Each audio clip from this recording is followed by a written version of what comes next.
¿Qué tal? Un saludo muy cordial, estimadas y estimados escuchas. Gracias por sintonizar una vez más este su programa Aokohatu, disponible en Spotify y SoundCloud. Agradezco mucho su suscripción y disposición para escuchar este programa. Más ahora que este prolongado encierro parece interminable y cada día nuestra realidad luce más caótica y escatológica. Quisiera recordarle que también puede seguir este programa a través de Twitter. De hecho, en los últimos días he publicado algunos tweets con información e imágenes pues muy interesantes para que estén accesibles para todos. Así que por favor, no duden en darle follow a la cuenta. Y bien, la historia del día de hoy tiene lugar entre el año 8000 a.C.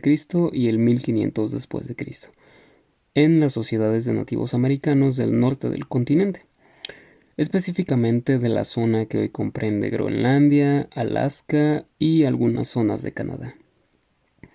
Y bueno, como es costumbre en este programa, comencemos con algo de contexto.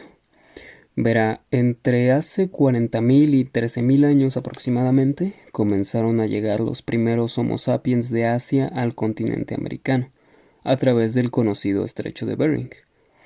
Algunos de estos Homo sapiens encontraron en Norteamérica un sitio propicio para desarrollar sus comunidades, dividiéndose en cientos de tribus de lo que hoy conocemos como nativos americanos. Algunos pobladores fueron migrando hacia el sur, mientras que otros decidieron quedarse en esta zona helada y pues no se sabe bien por qué. Debido al clima extremo, comenzaron a construir iglús y a usar ropas gruesas a modo de abrigos. Por esta misma razón del clima, pues la agricultura era imposible, por lo que se dedicaron a la pesca fundamentalmente, aunque también cazaban otros animales como morsas, focas, caribúes, alces y bueyes almizcleros. Algunos investigadores consideran que alrededor del año 8000 a.C., uno de los últimos grupos en atravesar el estrecho de Bering, que era proveniente de Siberia y traían consigo perros, arcos y lanzas, pudieron haber sido los Unangas o Unangan, que se instalaron en lo que hoy son las Islas Aleutianas, un archipiélago de más de 300 islas volcánicas en forma de cadena que describen como un puente roto o como un puente seccionado que une Asia y América, que mide aproximadamente unos 2000 kilómetros y abarca desde el sudoeste de Alaska, perdón, hasta la península del Kamchatka, en Rusia. Y bueno, en la década de 1820, la compañía ruso-americana, una compañía privilegiada de comercio patrocinada por el Imperio ruso, administró una gran parte del Pacífico Norte durante una expansión del comercio de pieles. Y muchas familias fueron reubicadas a las Islas Commander en Rusia y a las Islas Pribilov en Alaska. Las enfermedades extranjeras, el trato duro y la interrupción de la sociedad aborigen pronto redujeron la población a menos de una décima parte de este número. El conteo del censo de 1910 mostró 1500 unangas aproximadamente, antes del contacto europeo. Aproximadamente 25.000 ugangas vivían en el archipiélago. Sin embargo, algunos comerciantes rusos y el resto de comerciantes europeos se casaron con mujeres unangas y tuvieron familias con ellas. Un censo más reciente del año 2000 cuenta que unas 11.900 personas se sentían identificadas como unangas, mientras que unas 17.000 aproximadamente identificaron tener ascendencia unanga pero de forma parcial. Los, los unangas pura sangre, por decirlo de alguna manera, aún existen y están creciendo en número. Y también hay personas que pueden ser parte de ascendencia rusa u otra, pero que se identifican únicamente como unangas. Pero bueno, profundizando en algunas de las características de la cultura, Ellos construyeron casas parcialmente subterráneas, llamadas Barabara, y según Lily McGarvey, una líder uganga del siglo XX, las barabaras mantenían a los ocupantes secos de las lluvias frecuentes, cálidos en todo momento y protegidos de los fuertes vientos comunes de la zona. Y se construían cavando un hoyo cuadrado en el suelo, generalmente de unos 15 por 6 metros, y el cual estaba cubierto por un techo enmarcado de madera flotante, el cual a su vez estaba cubierto con paja y luego cubierto con tierra para aislarlo. También tenía trincheras interiores a lo largo de los costados y como una especie de alfombra colocada en la parte superior para mantenerlas limpias. Las habitaciones de estos barabaras estaban en la parte trasera y varias familias se quedaban en una sola construcción, pero pues en sus propias áreas designadas, por supuesto. En lugar de chimeneas u hogueras en el medio, se colocaban linternas en la casa. Y pues estos unangas vivían de la caza y la recolección primordialmente. Ellos pescaban salmón, cangrejos, mariscos y bacalao, pero también cazaban mamíferos marinos pues más grandes como focas, morsas y ballenas. Estos animales los comían secos, ahumados o asados, mientras que el caribú, el buey almizclero, el venado, el alce y otros tipos de caza se comían asados o hervidos, pero también comían bayas, y de hecho era muy común la fitoterapia, usando flores y plantas a modo de analgésicos, antihemorrágicos y otros tratamientos ortopédicos, dermatológicos, gastrointestinales e incluso ginecológicos. Hoy en día muchos unangas aún consumen alimentos tradicionales y de origen local, pero también compran alimentos procesados del exterior, lo cual pues es caro en Alaska. En cuanto a sus expresiones artísticas, pues estas incluyen la fabricación de armas para la caza, la construcción de baidarcas. Los baidarcas son unos barcos especiales precisamente para la caza. La cestería y la cestería sobre todo, más bien el tejido no es solo para la cesta, sino también para fabricar trajes aislantes de piel de foca o piel de nutria. También se dedican al tallado de marfil y de madera, la joyería y la fabricación de una gran variedad de máscaras rituales y sombreros de caza que presentan diseños elaborados y coloridos. Y de hecho se pueden adornar con bigotes de león marino, plumas y marfil de colmillo de morsa. Estas máscaras fueron creadas para retratar figuras de sus mitos y su historia oral. Ellos tenían la creencia de que otra gente vivía en su tierra antes que ellos, y retrataron a estos antepasados en sus máscaras, generalmente talladas en madera y decoradas con pinturas hechas de bayas y adornadas con plumas de aves marinas. Estas máscaras se usaban en ceremonias que van desde bailes hasta alabanzas, cada una con su propio significado y propósito. También creían que su arte corporal complacería a los espíritus de los animales y haría desaparecer cualquier maldad, y que los orificios corporales eran vías de entrada para entidades malvadas. Verá, al perforar su nariz, boca y orejas, evitarían que estas entidades malvadas ingresen a sus cuerpos.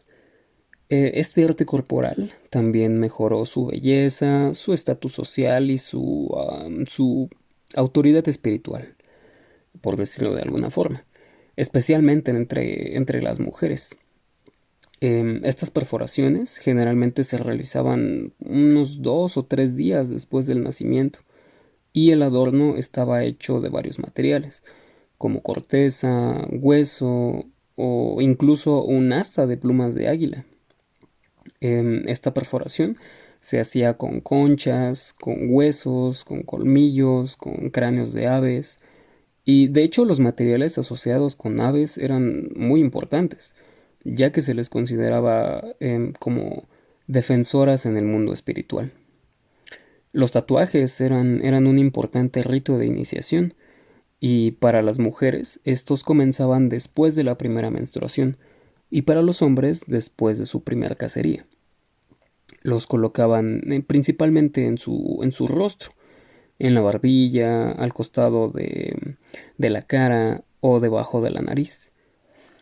Ya que hablamos de esta cosmogonía, sobre las prácticas mortuorias, pues los unangas crearon como túmulos funerarios, ubicados al borde de acantilados principalmente, pero también eran comunes los entierros en cuevas y los sarcófagos expuestos sobre el suelo.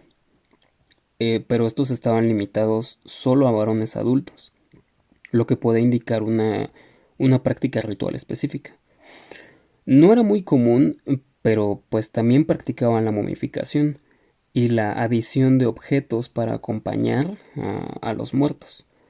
La verdad es que no se conoce mucha información sobre rituales de enterramiento, lo cual podría insinuar que no hay ceremonia ritualizada o que aún no se ha revelado en el registro arqueológico. Y los arqueólogos pues no pueden descifrar el contexto para comprender exactamente por qué se utilizó un cierto tipo de entierro en casos particulares.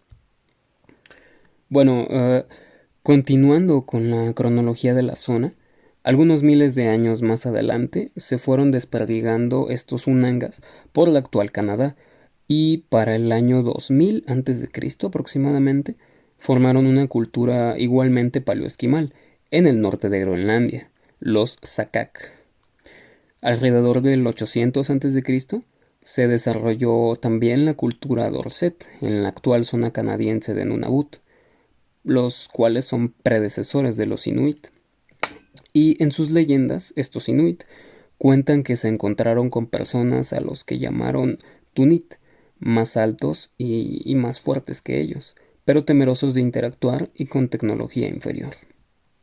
Y pues los orígenes de la gente Dorset no se comprenden bien, ya que a pesar de que sus predecesores, los Akak, que le mencionaba hace unos minutos, conocían las embarcaciones sofisticadas y los arpones evolucionados con dos puntas en lugar de una, y sobre todo conocían el arco y la flecha, los Dorset jamás conocieron esta tecnología.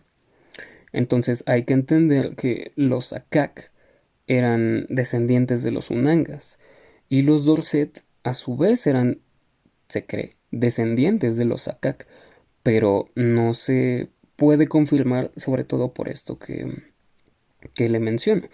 No conocían esta tecnología, no la utilizaron jamás, no hay vestigios de que la hayan conocido. Posiblemente debido a un cambio de la caza terrestre a la acuática. Este uso del arco y la flecha pues se perdieron y por ello habrían adaptado pobremente pues al severo clima de finales del primer milenio. Sin embargo, sí que conocían el taladro, el cual utilizaron extensamente. Otras características tecnológicas de la cultura Dorset pues incluyen pequeñas y triangulares hojas de hueso, las cuales eran utilizadas en las cabezas de los arpones. Estos arpones eran utilizados principalmente para cazar focas, pero existen evidencias de la explotación de recursos derivados de mamíferos marinos, pues de mayor envergadura. El talco era utilizado en la construcción de lámparas, las cuales calentaban las viviendas durante el invierno. Y el combustible para dichos fuegos, pues era la grasa de las focas. También solían utilizar el cincel, con el cual fabricaban pequeñas herramientas de tallado, y eran muy hábiles para hacer refinadas esculturas y máscaras que indican una activa tradición chamánica, ya que no existían los jefes. Los chamanes, llamados Angakok, se encargaban de estos ritos religiosos, de hablar con los espíritus y de repartir amuletos. Algunos elementos de estas máscaras que le menciono, las máscaras utilizadas en rituales de culturas como los Tlingit o los Chuwach, presentan vestigios del arte Dorset. Estos Dorset son también considerados los posibles inventores del iglú, pero es difícil de determinar porque estas estructuras efímeras no dejan evidencia arqueológica. Aunque otro tipo de vivienda muy común fueron las construidas por piedra y hierba, otra herencia directa de los Unangas. Los Dorset fueron muy homogéneos en el Ártico canadiense, pero hubo varias, pues, variaciones importantes en Groenlandia y las regiones de Terranova y Labrador. Y su historia, su cronología, se divide en tres periodos. La fase temprana, del año 500 a.C. al año 1, la fase media, del año 1 al 500, y la fase tardía, del año 500 al 1000, así como una posible fase terminal que iría desde el año 1000 en adelante. Esta fase terminal, si existiera, probablemente estaría estrechamente relacionada con el inicio del cálido periodo medieval, que comenzó a calentar el Ártico considerablemente a mediados del siglo X, derritiendo masivamente el hielo marino y afectando gravemente a los Dorset, ya que gran parte de su comida pues provenía de la caza de mamíferos marinos que respiran a través de agujeros en el hielo, como los leones marinos o los narvales. Además de que pues utilizaban la piel de alguno de estos animales para fabricar flotadores en los cuales se podían trasladar entre islotes, una práctica igualmente usual entre los inuit. Personalmente creo que estos flotadores o botes tienen una apariencia un poco perturbadora, ya que pues lucen como un globo enorme con forma de foca, pero pues es que realmente está hecho de una foca. Bueno, podrían pudieron haber seguido el hielo hacia el norte, el hielo que se desplazaba, pero la evidencia arqueológica sugiere que desaparecieron en algún momento entre el 1000 y el 1500, al no poder adaptarse al cambio climático. Unos minutos atrás le comentaba también sobre la cultura Tlingit, quienes se desarrollaron en la actual costa oeste de la frontera entre Canadá y Alaska. Ellos tuvieron constantes combates con los Unangas y vivían en largas villas rodeadas de planchas de madera con crestas ornamentales y palos totémicos, que parece ser que representaban a los antepasados y los distintivos sociales de sus habitantes. Estos Tlingit hacían casas de tablas de cedro en las que vivía mucha gente emparentada. Los tótems, los palos totémicos, se ubicaban delante de la casa y las habitaciones se instalaban sobre plataformas. También hacían piraguas. Las piraguas son como unas embarcaciones de madera que pueden llegar hasta 20 metros de longitud, las cuales eran usadas tanto para la guerra como para la pesca. Las mujeres hacían sábanas y mantas, y los hombres hacían palos totémicos y canoas decoradas. Asimismo, elaboraban cestas de las raíces del abeto y cocinaban con piedras calientes, una innovación pues única en la zona. Se dividían en 14 grupos tribales, divididos en dos mitades, Yale y Águila Lobo, y estas, a su vez, se dividían en clanes endogámicos regidos por la filiación materna. Y en cada poblado, cada clan tenía un jefe, el Yitzhati o padre de familia en español, y todos sus miembros descendían de un antepasado común, siempre por línea materna y con una organización y roles muy complejos y definidos.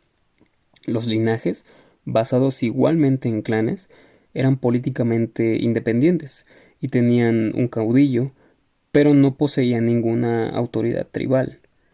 Algunos de estos linajes unificaban las diferentes tribus y hacían villas con intenciones de explotar los recursos económicos de un territorio, así como para celebrar las ceremonias. También desarrollaron ampliamente la pesca. Ellos fueron los primeros en utilizar arpones, redes y trampas complejas, aunque también cazaban patos, focas y nutrias, así como osos y ciervos. y recogían bayas y raíces. Las casas las habitaban en invierno y durante el verano se movían por el interior del bosque para cazar y pescar. Al igual que otras tribus de la costa oeste de Canadá, pero más al sur, como los Nootka o los Wakitl de la isla de Vancouver, los Tlingit también practicaban el potlatch. El potlatch es una ceremonia común a todas las tribus de la costa noroeste y pues consiste en el reparto con diversas finalidades cuando alguien muere, em, y se celebraba principalmente en los meses invernales. Se repartían regalos después de una ostentosa ceremonia, donde pues los que la convocaban rivalizaban en generosidad, ya que pues dar un detalle ostentoso, muy lujoso, les daba prestigio y se exigía reciprocidad, puesto pues que de ello dependía su posición social. Con respecto a la religión, ellos creían que el cuervo había dado el fuego a su pueblo y había puesto en curso el sol y la luna. Y las ceremonias rituales eran muy complejas y, al igual que en las culturas anteriormente mencionadas, se usaban grandes máscaras y cascos de madera que representaban a los antepasados o héroes sobrenaturales, pero también a animales como lobos o aves. Cuando un chamán moría, se le decapitaba, y la cabeza la guardaban en una caja de madera con sus instrumentos mágicos y la escondían en una cueva oscura. Y bueno, siguiendo con con la cronología del Ártico, a partir del año 500 después de Cristo, apareció la cultura azul, los antepasados biológicos, culturales y lingüísticos de todos los modernos inuit. Ellos se desarrollaron en la costa de Alaska y se expandieron hacia el este a través de Canadá, llegando pues hasta Groenlandia en el siglo XIII aproximadamente. Y al poco tiempo pues se encontraron con los Dorset, con quienes tuvieron algunas batallas por el territorio y los animales. La evidencia arqueológica respalda que los Zul y también los Dorset, pero en menor grado, tuvieron contacto con los vikingos, que habían llegado a las costas de Canadá en el siglo XI. Estos Zul introdujeron los kayaks y los umiaks, que son como los kayaks pero están cubiertos de piel. Y desarrollaron el hierro y el cobre, así como una tecnología bastante avanzada de arpón y el aprovechamiento total de ballenas de Groenlandia, uno de los mamíferos marinos más grandes del mundo.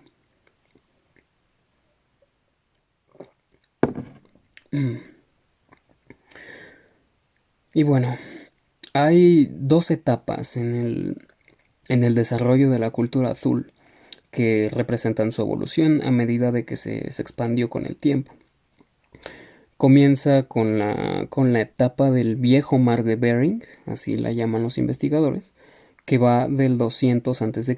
al 500 después de Cristo, en la que los Zul salieron de Asia y llegaron a América, implementando muchas innovaciones importantes que permitieron que la caza fuera más eficiente y la vida más fácil. Una de las más importantes fue el uso de piedras y huesos para fabricar arpones, dardos, lanzas, raspadores, incluso agujas, y el uso de la piel de morsa para fabricar gafas de nieve y colchonetas.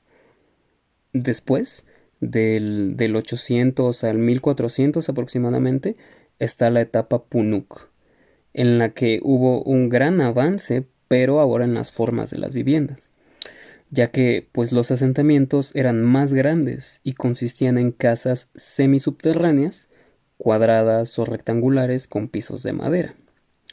El techo esta vez pues ya no era de hierba, el techo era sostenido por costillas de ballena y cubierto de pieles de las mismas.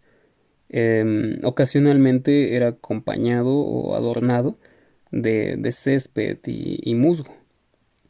Y bueno, ahora que hablamos de la caza de ballenas, pues esta tiene un mayor énfasis en esta etapa, ya que los cazadores comenzaron a cazarlas en mar abierto en el otoño, lo cual pues requería un liderazgo calificado, equipos de expertos barqueros y cazadores, y pues obviamente la cooperación de varios barcos.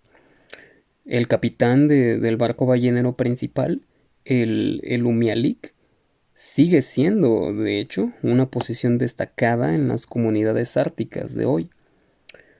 Su unidad jugó un papel protagónico en el periodo de tiempo que prosperaron en el Ártico, ya que pues no habrían podido cazar a estos grandes mamíferos si no hubieran trabajado juntos. Otra innovación fue la de las herramientas de piedra, las cuales fueron reemplazadas por herramientas de hierro, y comenzaron a usar el arco y la flecha, ya que comenzaron a internarse en tierra continental por todo el Alto Ártico y hacia el sur, y fue aquí cuando comenzó el uso del trineo, del mismo diseño básico que luego se usó con los perros. En esta etapa, la etapa Punuk, los Zul todavía vivían en casas semisubterráneas, pero en el verano se mudaban a tiendas de piel bordeadas con círculos de piedra. Y bueno, regresando un poco la que yo considero la implementación y la innovación más importante, que fue el hierro, pues la fuente de este metal provino tanto de los recursos meteóricos de la zona que iban descubriendo, como del comercio con los nórdicos. Y pues esto les permitió trabajar con más materiales para fabricar más herramientas. Y a pesar de que eran sumamente inteligentes con la tecnología, pues no pusieron mucho énfasis en el arte. Si bien las producciones artísticas de los Dorset fueron moldeadas casi exclusivamente por rituales chamánicos, tales influencias apenas son detectables en el arte Thule. Los utensilios descubiertos en excavaciones muestran solo pequeños detalles decorativos, ya que estos utensilios eran casi completamente funcionales, sin ningún propósito ritual. También se han encontrado figurillas de marfil, de figuras femeninas, aves acuáticas y ballenas, pero en cantidades pues relativamente pequeñas, como le menciono. De hecho, ocasionalmente las aves acuáticas se representaban con cabeza de mujer y viceversa, pero pues estas esculturas chamánicas son pocas entre las ya pequeñas producciones artísticas que representaban los lazos humanos con el mundo sobrenatural, lo que sugiere que llevaron un estilo de vida pues más cómodo y tuvieron tiempo libre para decorar artísticamente los artefactos personales. Pero este arte pues no fue el resultado de ansiedades sociales o espirituales. Sin embargo, los Thul construyeron diversos y numerosos Inuksuk. Los Inuksuk son monolitos o montículos de piedra impresionantes, íntimamente relacionados con su cosmogonía, pero que pudieron haber sido utilizados también para la navegación como punto de referencia, como marcador para rutas de viaje o lugares de pesca, campamentos, zonas de caza, lugares de veneración obviamente, o incluso para marcar almacenes de alimentos. A modo de portada de este episodio, he colocado uno de los Inuksuk más representativos de la región del norte de Canadá.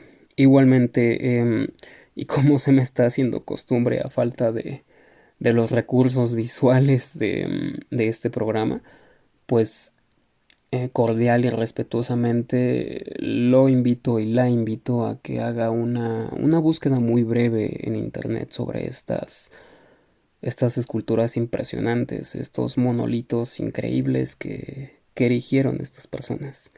Les repito, el nombre es Inuk Suk, es una sola palabra, es Inuk K-S-U-K. Bueno, continuando.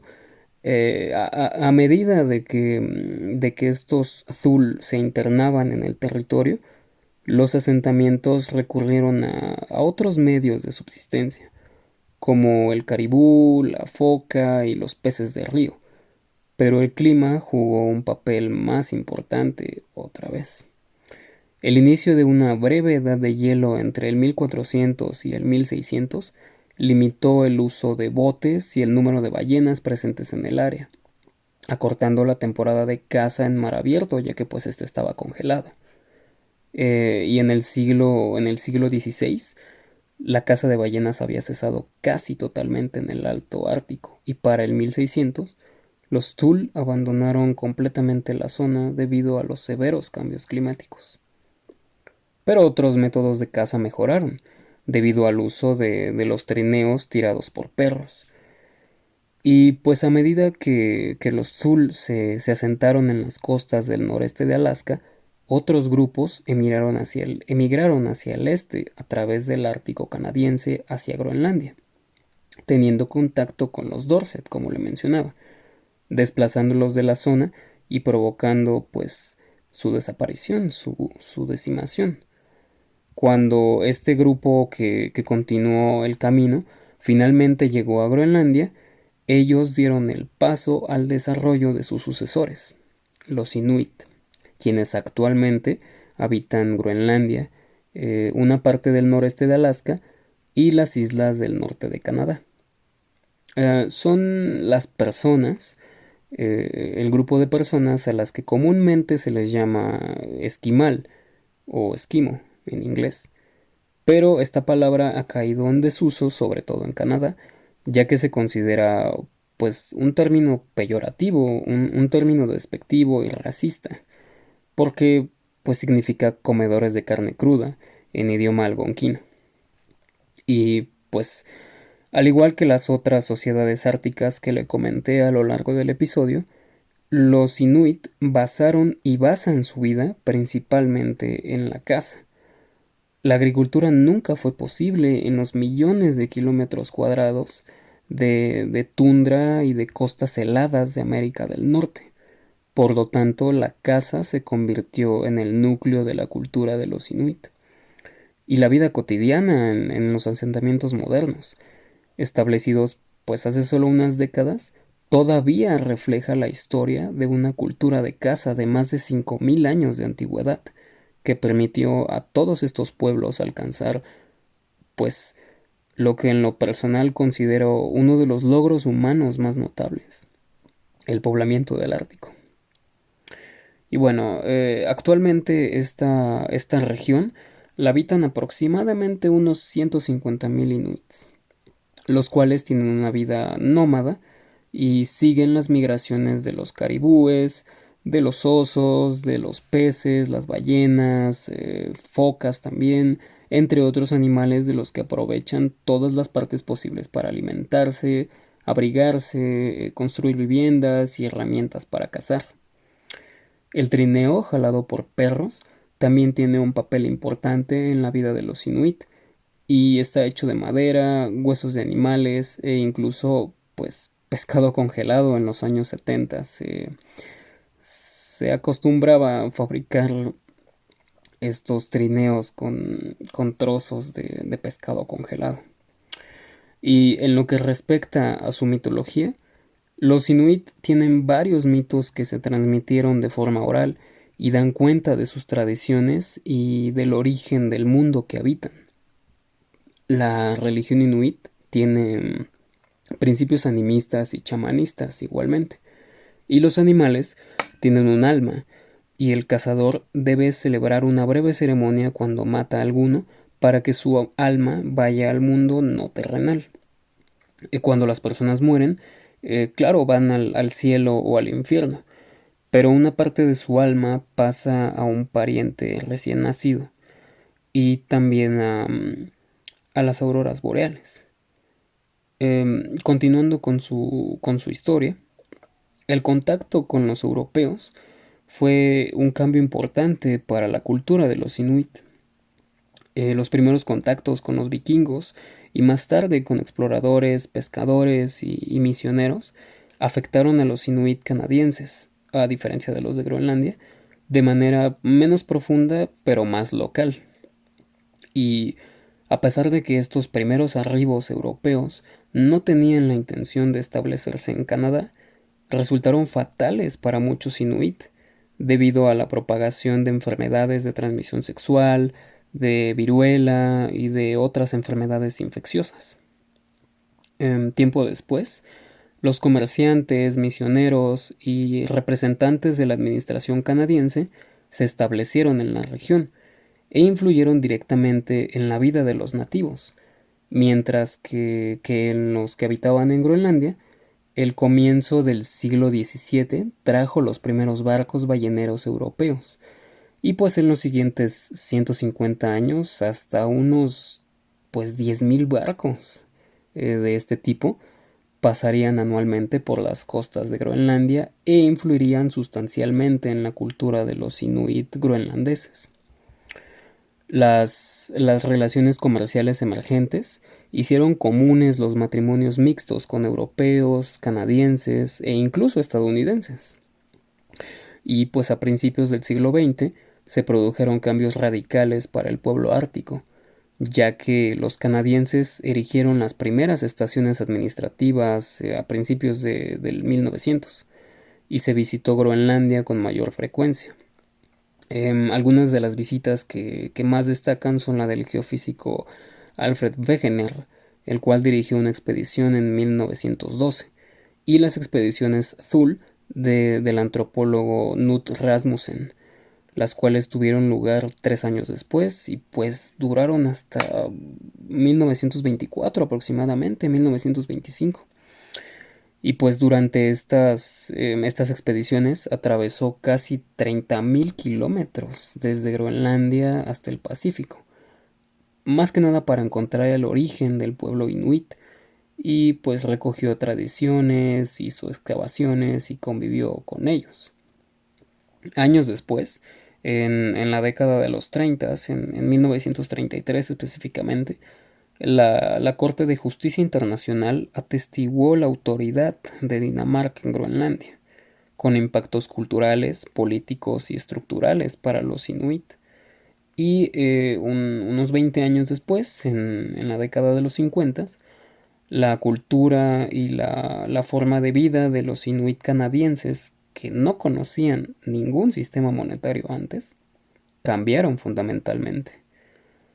La completa autosuficiencia e independencia que los caracterizó durante siglos fueron reemplazadas en gran medida por la dependencia de los bienes de los países industrializados occidentales, como la ropa, muchos tipos de alimentos, armas, herramientas y equipos técnicos.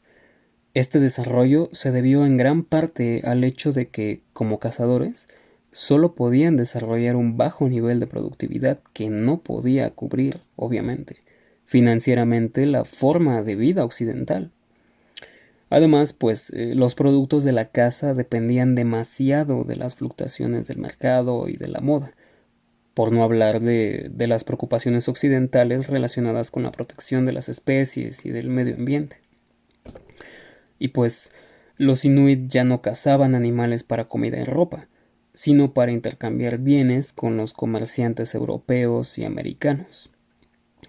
Y pues evidentemente el volverse más dependiente de otras personas significaba que la sociedad nativa había perdido su antigua autosuficiencia, cambiando su desarrollo cultural.